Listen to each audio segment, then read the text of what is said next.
Fala, Nenes, tudo bem com vocês? Tudo chique-lique por aí? Aqui nós estamos chique-lique, bora começar mais um vídeo aqui no sítio. Hoje vai ser uma segunda parte do vídeo que saiu domingo passado. É um assunto importante e a gente tá achando que merece uma construção a mais nesse assunto. Teve uns relatos legais que a galera deixou nos comentários e o assunto é: a vida na roça pode estar com os dias contados e ninguém fala disso. E nesse vídeo a gente abriu uma janela grande para conversar sobre esse assunto e para que vocês que estavam assistindo trouxessem suas percepções, suas histórias, suas vivências com relação a esse tema, né?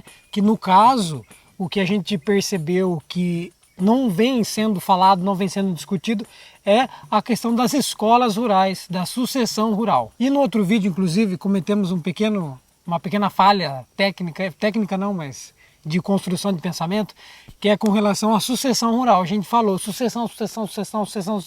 Quando a gente fala em sucessão rural, a gente está falando justamente dessa sucessão, como se fosse uma mata, uma floresta, uma árvore grande e tal, frondosa, quando ela cai, quando ela morre, dá espaço para outra coisa vir surgir ali e ocupar esse espaço. E da mesma forma no rural. Hoje a gente vê um envelhecimento da população rural e está tendo problema real com a sucessão. De acordo com aquele vídeo, esse problema não é só nosso, não está só na nossa cabeça, claro, né? Muita gente trouxe várias questões importantes, inclusive fica a sugestão, se você não assistiu aquele vídeo, vale muito a pena, não só pelo vídeo em si, mas os comentários, dá uma olhadinha lá, tá bem legal para a gente começar a discutir e falar sobre esse assunto que pouco se fala. Mas tudo começou quando escolhemos deixar a carreira na engenharia antes mesmo dela iniciar para rodar o Brasil de bicicleta em busca de novos sentidos. Conhecemos várias experiências com foco em vida simples e autônoma. Agora chegou a hora de colocar a mão na massa e viver de um jeito mais autossuficiente junto da terra. Vamos nessa! E a ideia desse vídeo é trazer então alguns dos comentários que mais chamaram a nossa atenção no vídeo passado sobre esse tema. E a gente tem conversado naquele vídeo e nesse vídeo também, vamos reforçar, essa relação entre sucessão rural e escola rural. Hoje no movimento agroecológico muito se fala da sucessão rural, desse problema. Ah, não está tendo sucessão, os jovens não se interessam, as crianças não querem ficar, está tudo sendo esvaziado, a gente é pequeno, tem que vender o sítio e ir embora para a cidade porque não tem mais o que fazer. Essa é uma situação que já vem sendo discutida há décadas e pouca solução aparece. E esses dias o Lu, dando uma olhada ali em tema para conversar, para discutir, para trazer no canal, ele pensou nessa questão da escola rural. Aí que eu me peguei numa situação de, meu Deus, eu nunca tinha pensado nisso. A gente fala de sucessão rural em várias reuniões aí com o pessoal e a escola rural nunca entra na pauta. E como então gerar vontade de um jovem, de uma criança, e não só gerar vontade dela ficar nesse espaço, mas como valorizar esse conhecimento, essa vivência que ela já tem. Escola rural é uma super ferramenta. Não que seja única, mas é uma fundamental e está sendo exterminada. No geral, a realidade que a gente vê e que a gente vai reforçar aqui através dos comentários é bastante preocupante. Por isso da gente seguir nessa parte 2, se aprofundando um pouco mais e trazendo então as histórias que vocês nos mandaram. Então vamos lá ao primeiro comentário do Clenilson Souza 3450 e ele traz o seguinte relato. Aqui no sítio tinha em torno de 40 famílias, tinha escola, igreja, hoje tem umas 12, não tem mais nem escola nem igreja. Os pequenos vendem o sítio para os grandes, que vão agregar aos sítios deles maiores, só crescendo. Essas terras nunca mais voltarão para pequenos produtores. Não tem nem o que falar desse comentário. É a realidade que a gente vivencia aqui nesse espaço, nesse sítio, na redondeza inteira, o esvaziamento das linhas da zona rural, as famílias indo embora, ficando só algumas que realmente resistem, mas os dias estão contados até para essas, porque fica cada vez mais difícil de viver. Ainda mais aqui onde o contexto é agronegócio, né? Agora um comentário da Cícera Siqueira. Isso é muito triste. Aqui no município onde moro, Custódia, Pernambuco, já fecharam todas as escolas rurais, viraram ruínas. As crianças vão de ônibus para uma vila muito distante e quando chove perde muitos dias de aula. E inclusive isso é uma situação que a gente comentou nesse primeiro vídeo que nós fizemos, que as pessoas estão se mudando para a cidade por conta de falta de escolas na área rural, né? Os pais se preocupam com os filhos que têm que se submeter a uma situação que nem essa que a Cícera comentou, eles vão para a cidade. E as escolas da cidade trabalham mais contexto da cidade, o rural ele é escasso ali e as crianças aprendem em vida de cidade, a trabalhar em trabalhos da cidade, em negócios da cidade e não tem insumo para pensar, continuar pensando essa sucessão das famílias no campo. Inclusive, o próximo comentário que a gente colocou aqui, ele reforça isso que a Cícera comentou. É um comentário da Maria Geralda Verdun. Olá meninos, com o agravamento das mudanças climáticas tenho remexido em algumas memórias. Hoje com 63 anos resgatei a lembrança que até os 8 anos vivi num pequeno sítio completamente autossustentável.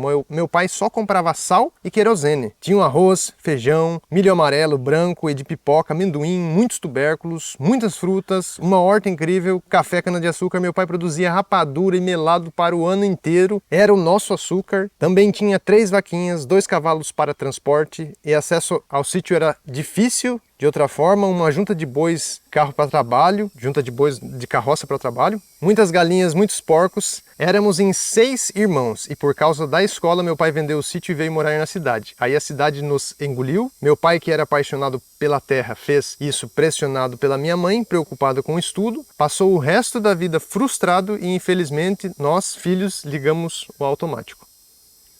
Caraca. E olha o contexto que ela relata, né? Da autossuficiência, quanta coisa que se produzia, comida de verdade. É uma coisa incrível. A gente sabe que essa vida não dá para romantizar, que certamente produzir tudo isso no sítio, naquele contexto, era muito suor. Não é fácil, né? Mas por que não está sendo pensadas formas de se manter de uma maneira que seja menos sofrida, né? Ou que seja mais agradável se permanecer no campo e não precisar passar as dificuldades que se passavam. E estar no campo tem o bônus e o ônus, né? Então que a gente vá trabalhando isso e não simplesmente apagar esse tipo de vivência no sítio, como se só grandes áreas ou lavouras super tecnológicas de monocultura, enfim, só isso está se tornando algo viável, né? Isso não pode acontecer assim. E esses dois comentários se conversam muito bem. Ambos falam dessa coisa de sair do sítio e ir para uma cidade, né? No caso do segundo, houve realmente uma mudança. E esses dias eu estava assistindo uma aula e eu vi uma pesquisa bem interessante, é o Censo Escolar 2020, que ele faz um estudo sobre as escolas do Brasil. A pesquisa considerou 79.823 escolas de educação infantil no Brasil. Dessas, 61% delas não tem área externa. Nossa! Apenas 34% tem parques infantis e somente 31% tem área verde para as crianças. 30% de 80 mil tem área verde. E ter área verde não significa que as crianças acessem a área verde. Só significa que tem. Para mim esse dado foi muito chocante e é muito importante a gente perceber. Inclusive, quando eu vou para Sarapuia, minha cidade natal, tem várias pessoas da família que trabalham em escola e eu sempre gosto de ir para ver esses espaços. E lá, então, não tem nem, não sei quantos por cento, né? Mas é menos do que essa tragédia. E que tipo de ser humano a gente está criando, construindo num ambiente extremamente urbanizado. Há meses atrás a gente deu uma oficina de punks, plantas alimentícias não convencionais, para professores de educação ambiental numa escola aqui de Marechal. Uma escola urbana. Não tinha nada, zero área verde. Não tinha nem acesso à grama. Brita e concreto, geralmente. Brita e concreto, com um parque infantil minúsculo e assim, miserável, todo de plástico, horrível. No sol ou debaixo de um telhado de zinco? E lá era no sol. Mas a questão é, que tipo de ser humano a gente está construindo? E a gente precisa, de novo, repensar essas escolas. Um projeto que faça com que a vida esteja presente. Que educação é essa que não considera a natureza? Que não considera a própria vida no processo de aprendizagem. Claro que a gente sabe, né? É o tipo de educação para adestrar seres humanos. Não é para libertar, não é para trazer visão crítica e conexão com a natureza. Isso não é muito importante nem vantajoso para o sistema que a gente vive. Mas a gente precisa lutar por isso, né? É necessidade se a gente quer futuro. Inclusive, o comentário da sequência do Roberto Franco. Sim, é preocupante a falta de contato com a agricultura. Eu tenho uma horta, outro dia veio uns professores de uma escola fazer visita na horta. A professora não sabe distinguir beterraba de rabanete. E, de novo, não tem como... mas que professora é essa que está dando? Não é isso. A culpa não é individual. Como é que é a frase da cebola que você fala? É esse comentário aqui. Esse? Isso, na sequência que é da Eliane... Nossa, eu não consegui. Eita, a gente tem uma regra que não pode errar nome de quem comenta, hein?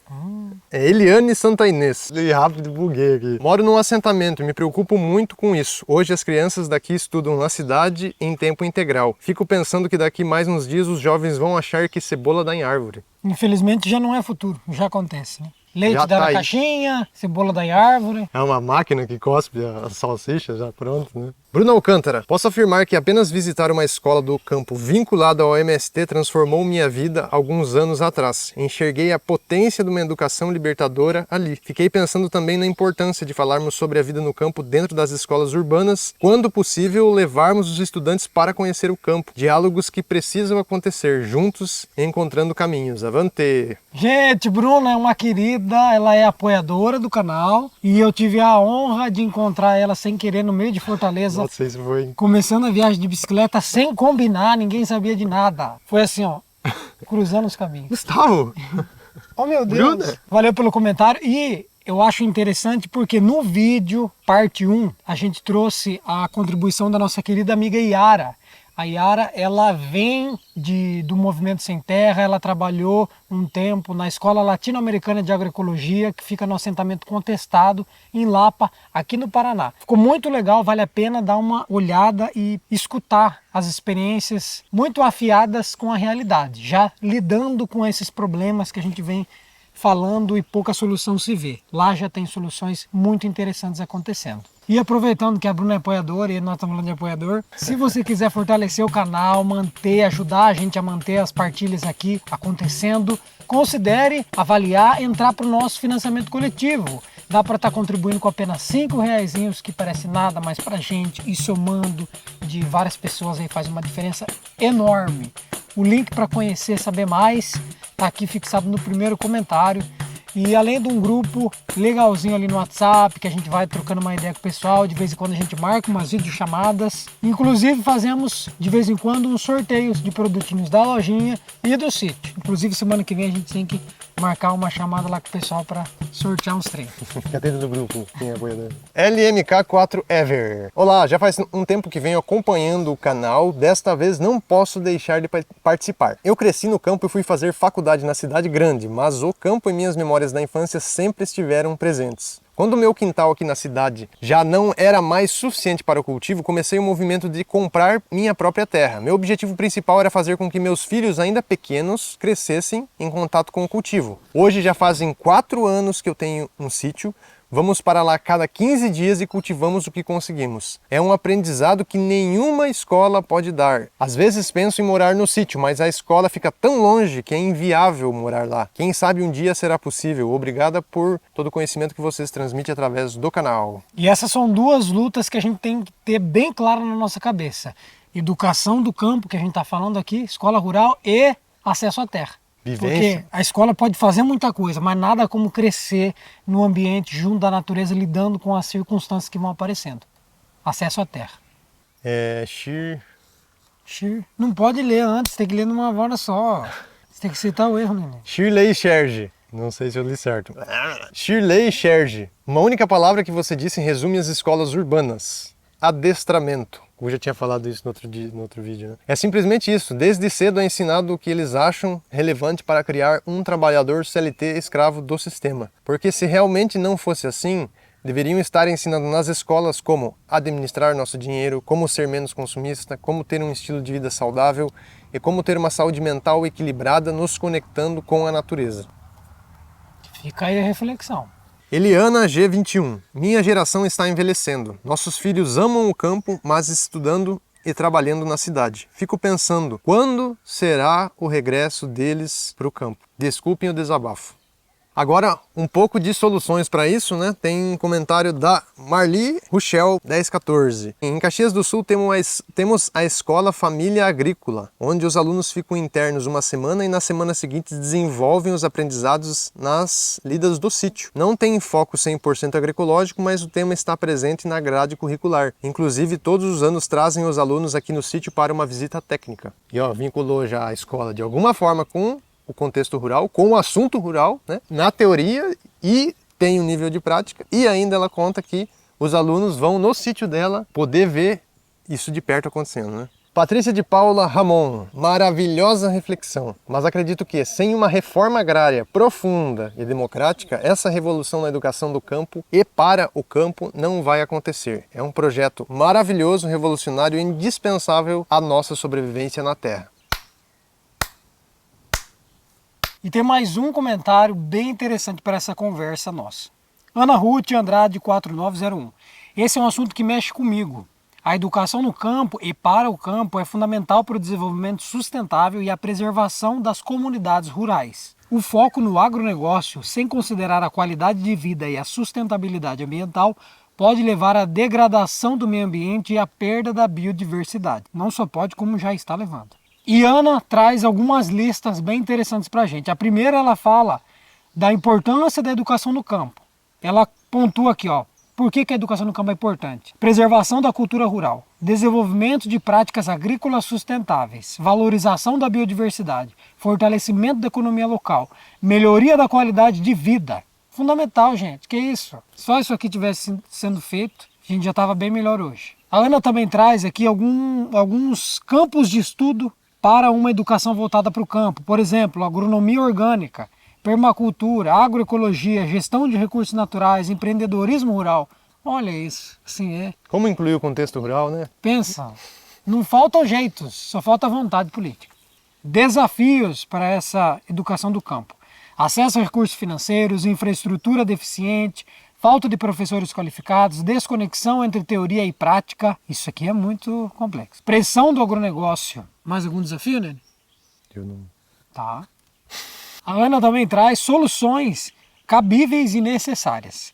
1. Parceria entre escolas e comunidades rurais. 2. Programa de intercâmbio rural urbano, ou até urbano-rural. Cursos de formação para professores e incentivos para estudantes permanecerem no campo. Apoio governamental para a educação rural. E para fechar, a Ana fala, é essencial priorizar a educação no campo e para o campo, considerando as necessidades específicas das comunidades rurais e promovendo práticas sustentáveis e inclusivas. Comentário maravilhoso, isso aqui dá uma política pública de desenvolvimento das escolas rurais e educação no campo, um olhar muito apurado já. Estruturado, né? Muito estruturado, entendendo, pensando nos desafios, nas necessidades e nas demandas, né?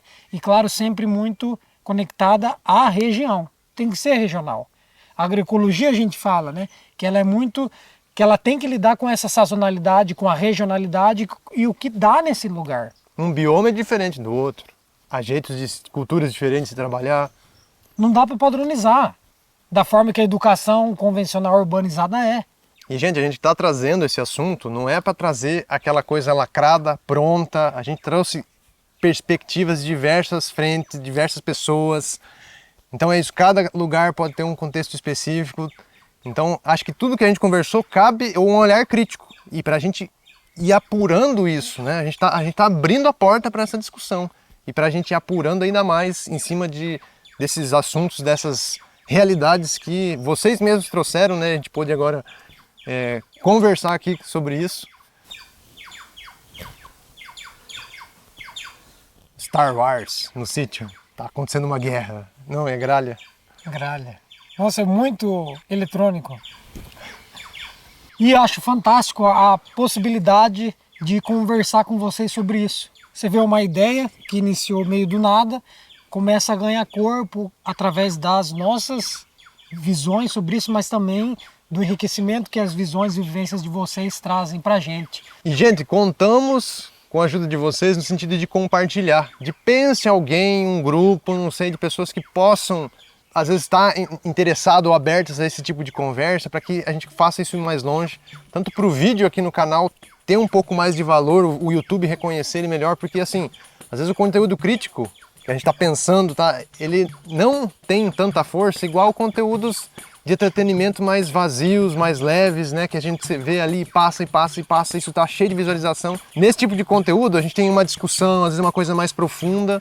E aí, para que isso vá mais longe, a gente precisa um pouco desse empenho de cada um passar isso adiante. E aí contamos com vocês. Se vocês tiverem alguém, manda. E deixe nos comentários, se a gente pode fazer outro vídeo e a gente vai aprendendo mais. Valeu, gente. Até a próxima.